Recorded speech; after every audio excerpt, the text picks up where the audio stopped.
Naglabas po ng malaking balita si Swift na nagdulot ng matinding hamon kay XRP.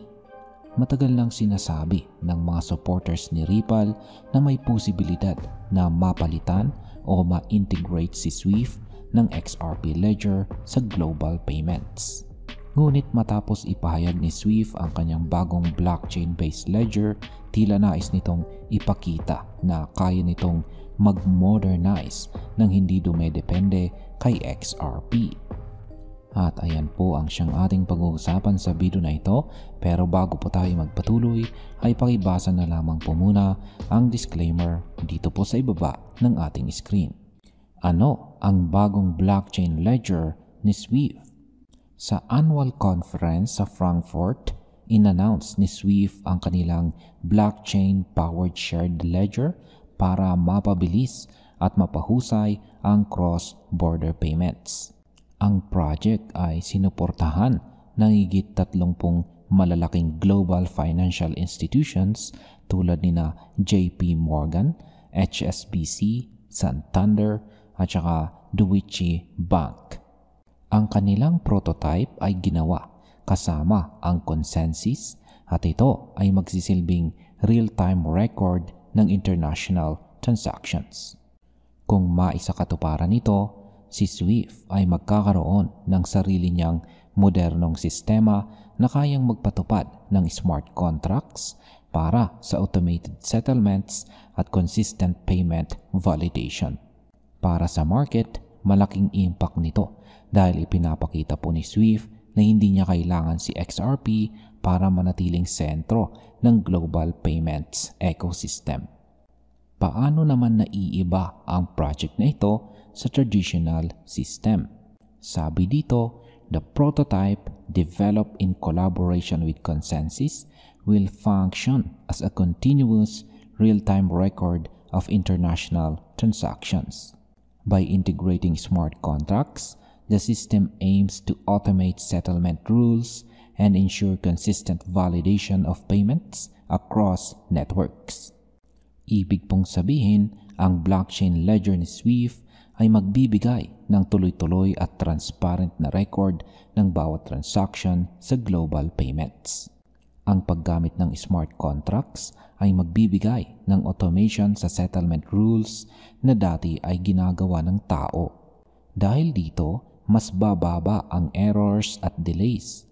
Para sa market impact, maaari nitong bawasan ang pangangailangan para sa third-party settlement solutions tulad po ng XRP Ledger.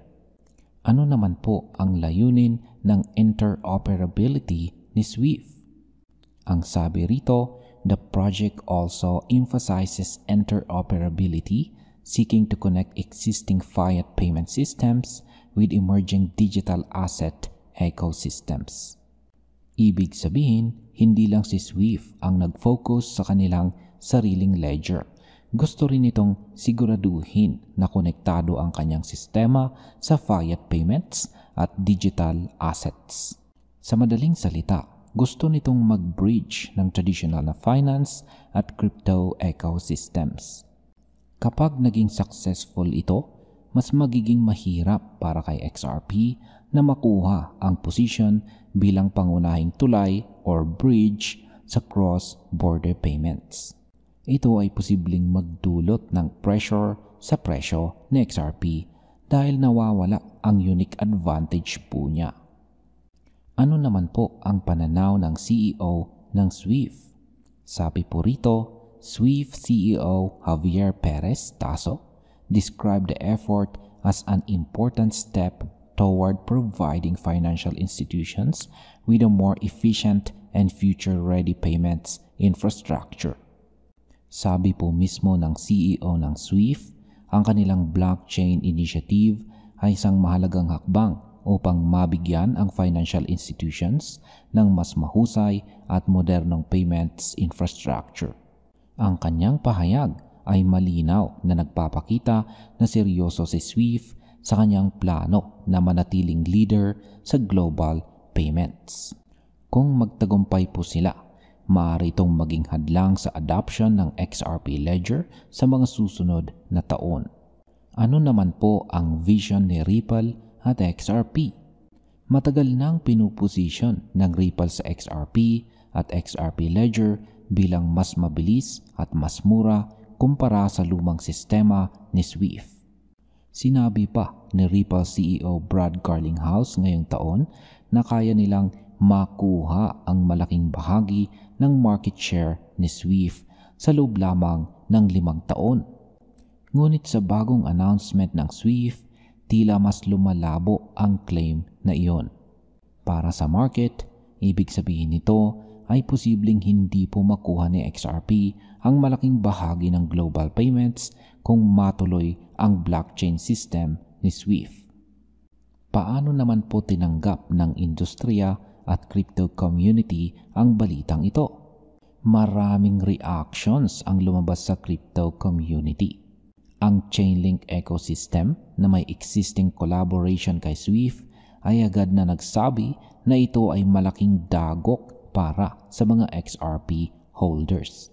Sabi ng Chainlink community representative na si Zach Rines, binabasag nito ang narrative na si XRP ang magiging pangunahing settlement layer ng mga bangko. Para sa market, nagiging malinaw na mas pinipili ng institutions na gumawa ng sarili po nilang solusyon imbis na umasa sa external blockchain tulad ng XRPL. Ano naman ang sinasabi ng mga kritiko tungkol kay XRP? Sabi po dito, other commentators pointed out that XRP supporters have long believed large financial institutions would adopt external blockchains like XRPL. Critics argued that these expectations overlook the possibility that established institutions would instead develop their own solutions or collaborate with others, thereby maintaining control over market infrastructure. Sabi daw po ng ilang mga kritiko, matagal nang may maling assumption ang mga supporters ni XRP. Naniniwala sila na ang mga malalaking institutions ay gagamit ng XRPL bilang settlement system. Ngunit hindi nila nakita ang posibilidad na mas gugustuhin ng mga institutions na gumawa ng sarili po nilang blockchain solutions para manatiling kontrolado ang infrastructure. Ang impact po nito ay posibleng mabawasan ang kumpiyansa ng investors kay XRP. Kaya dapat nating bantayan ang kanyang galaw sa market. Ngayon ay ano naman po ang kahulugan nito para sa global payments? Sabi po rito, SWIFT's decision to pursue a blockchain-enabled ledger marks a key moment in the evolution of cross-border payments. Instead of using external networks like XRPL, global banks seem to be focusing on upgrading their current systems to make them compatible with digital assets. Ibig pong sabihin, ang hakbang ni SWIFT ay nagpapakita ng bagong yugto sa evolution ng cross-border payments. Sa halip na gamitin ang external networks tulad po ng XRPL, pinili ng mga global banks na i-upgrade ang kanilang sariling sistema para maging compatible sa digital assets. Kung magtagumpay po ito, posibleng mas maliit ang role na XRP sa global finance kaysa sa inaasahan ng kanyang mga supporters. Para sa market, ito po ay malaking pagbabago dahil nagbabago ang direksyon ng global adoption. At bilang panghuli ay ano naman ang masasabi ko tungkol dito? Para po sa atin bilang mga traders at investors, malinaw na ang hakbang ni SWIFT ay isang malaking hamon kay XRP. Ang dating narrative na papalitan ni XRP ang SWIFT ay unti-unting nawawala dahil mas pinipili ng mga global institutions na gumawa ng sarili po nilang blockchain system. Ngunit hindi ibig sabihin nito na wala ng future sa XRP. Sa halip, kailangan nating maging mas maingat at magbantay sa kanyang galaw dahil ang kanyang presyo ay posibleng maapektuhan ng matinding kompetisyon sa global payments space. At ayan, hanggang dito na lamang po tayo sa video na ito. Maraming salamat sa panunood.